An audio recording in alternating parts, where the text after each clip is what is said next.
ಈ ಸೀಸನ್ನಿನ ಹಣ್ಣು ಅಂದ್ರೆ ಅದು ನೇರಳೆ ಹಣ್ಣು ಅಂತಾನೆ ಹೇಳ್ಬೋದು. ನಮ್ಗೆ ಪ್ರತಿ ವರ್ಷ ಇಷ್ಟು ಹಣ್ಣು ಫ್ರೀಯಾಗಿ ಸಿಗುತ್ತೆ. ಅದು ₹1 ಇಲ್ದಂಗೆ. ನಾವೇ ಮರ ಹಾಕಿದ್ರು ಕೂಡ ಇಷ್ಟೊಂದು ಸಿಗಲ್ಲ, ಯಾಕಂದ್ರೆ ನಾವು ಮರ ಕೂಡ ಹಾಕಿಲ್ಲ. ಬಟ್ ಪ್ರತಿ ಸತಿ ನೇರಳೆ ಹಣ್ಣು ಸೀಸನ್ ಬಂದಾಗೆಲ್ಲ ಇಷ್ಟು ಹಣ್ಣು ಸಿಗುತ್ತೆ. ಇದು ಫಸ್ಟ್ ಟೈಮ್ ಈ ತರ ಕಿತ್ಕೊ ಬಂದಾಗ ಇಷ್ಟು ಹಣ್ಣು ಸಿಗುತ್ತೆ. ಬಟ್ ನೆಕ್ಸ್ಟ್ ಟೈಮ್ ಹೋದಾಗ ಇದ್ರಕ್ಕಿಂತ ಜಾಸ್ತಿನೇ ಇರುತ್ತೆ. ಇಲ್ಲ ಅಂದ್ರೂ ಈ ಹಣ್ಣು ಸುಮಾರು ಒಂದು 10-15 ಕೆಜಿ ಹಣ್ಣಿದೆ ಇಲ್ಲಿ. ಇದು ಹೈಬ್ರಿಡ್ ಅಲ್ಲ, ಜವಾರಿ ಹಣ್ಣು ಅಂತಾರಲ್ಲ ಅದು. ತುಂಬಾನೇ ಕಲರ್, ತುಂಬಾನೇ ಟೇಸ್ಟಿಯಾಗಿ ಕೂಡ ಇರುತ್ತೆ. ಆಮೇಲೆ ಏನ್ ತಿಂದಾಗ ಅಷ್ಟು ಒಗರು ಅಂತಾನು ಅನ್ಸಲ್ಲ, ತುಂಬಾನೇ ಟೇಸ್ಟಿಯಾಗಿರುತ್ತೆ. ನಮ್ಮನೆಯಿಂದ ಒಂದ್ ಸ್ವಲ್ಪ ದೂರದಲ್ಲಿ ಪ್ರತಿ ವರ್ಷನೂ ಹಣ್ಣು ಬಿಡ್ತಾನೆ ಇರುತ್ತೆ. ನಮ್ಮನೇಲಿ ಹೋಗಿ ಕಿತ್ಕೊ ಬರ್ತಾನೆ ಇರ್ತಾರೆ.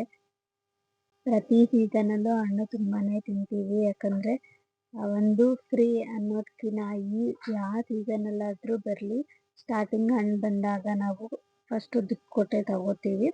ಬಟ್ ನಮ್ಮನೆ ಹತ್ರ ಇರುವಂತ ಮರದಲ್ಲೇ ಅದು ಹಣ್ಣಾಗೋಷ್ಟರಲ್ಲಿ ಆಲ್ಮೋಸ್ಟ್ ಒಂದು 4ರಿಂದ ಒಂದು 5 ಸತಿ ನಾವು ಹೊರಗಡೆಯಿಂದನೇ ತಗೊಬಂದು ತಿಂತೀವಿ. ಆದರೆ ಲಾಸ್ಟ್ ಕೊನೆ ಸೀಸನ್ ಮುಗಿತಾ ಬಂದಾಗ ಇಷ್ಟು ಹಣ್ಣು ಫ್ರೀಯಾಗಿ ಮನೆಗೆ ಪ್ರತಿ ಸತಿನೂ ಬರುತ್ತೆ. ಆಮೇಲೆ ತುಂಬಾನೇ ಟೇಸ್ಟಿಯಾಗಿರುತ್ತೆ, ತುಂಬ ಕಲರ್ಫುಲ್ಲಾಗಿ ಕೂಡ ಇರುತ್ತೆ. ನಮ್ಮನೇಲಿ ನಮ್ಮ ಮನೆಯವರು ಕೂಡ ಹೋಗಿ, ನಮ್ಮ ಅಣ್ಣ ಅವರೆಲ್ಲ ಹೋಗಿ ಇಷ್ಟು ಹಣ್ಣು ಕೂಡ ಪ್ರತಿ ಸತಿನೂ ತಗೊಬರ್ತಾರೆ. ಅದರಲ್ಲಿ ನಮ್ಗೆ ಎಷ್ಟು ಬೇಕೋ ಹಣ್ಣು ಅಷ್ಟು ಇಟ್ಕೊಂಡು ಮಿಕ್ಕಿರೋದೆಲ್ಲ ಬೇರೆಯವ್ರಿಗೆ ತಿನ್ನೋರಿಗೆಲ್ಲ ಹಾಗೆ ಕೊಟ್ಬಿಡ್ತೀವಿ. ಈ ನೇರಳೆ ಹಣ್ಣು ಡಯಾಬಿಟಿಸ್ ಅಂದರೆ ಸಕ್ಕರೆ ಕಾಯಿಲೆ ಇರೋರಿಗಂತೂ ಒಂದು ಹೇಳಿ ಮಾಡಿಸಿರುವಂಥ ಹಣ್ಣು ಅಂತಾನೆ ಹೇಳ್ಬೋದು, ಅಥವಾ ಔಷಧಿ ಅಂತ ಹೇಳಿದ್ರೇನು ತಪ್ಪಾಗಲ್ಲ.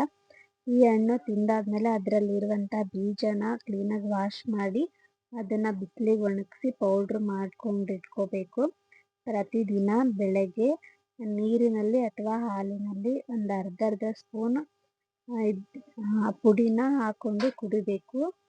ಮೂತ್ರಪಿಂಡದಲ್ಲಿ ಕಲ್ಲಿದ್ರೂ ಕೂಡ ನಿವಾರಣೆ ಆಗುತ್ತಂತೆ. ಆಮೇಲೆ ಡಯಾಬಿಟಿಸ್, ಸಕ್ಕರೆ ಕಾಯಿಲೆ, ಶುಗರ್ ಅದು ಏನು ಜಾಸ್ತಿ ಇರುತ್ತಲ್ಲ ಅದು ಕೂಡ ಕಂಟ್ರೋಲಿಗೆ ಬರುತ್ತಂತೆ.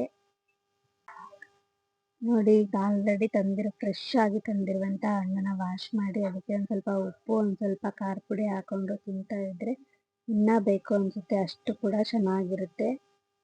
ನಾವು ಹೊರಗಡೆ ₹300-400 1 kgಗೆ ಕೊಟ್ಟು ಹಣ್ಣು ತಿಂತೀವಿ. ಬಟ್ ಈ ಥರ ಫ್ರೀಯಾಗಿ ಸಿಕ್ಕಿದ್ರೆ ಎಲ್ಲೂ ಮಿಸ್ ಮಾಡಬೇಡಿ, ಹಣ್ಣನ್ನ ತಿನ್ನಿ. ಆದಷ್ಟು ಇದು ಆರೋಗ್ಯಕ್ಕೆ ತುಂಬಾ ಒಳ್ಳೆಯದು.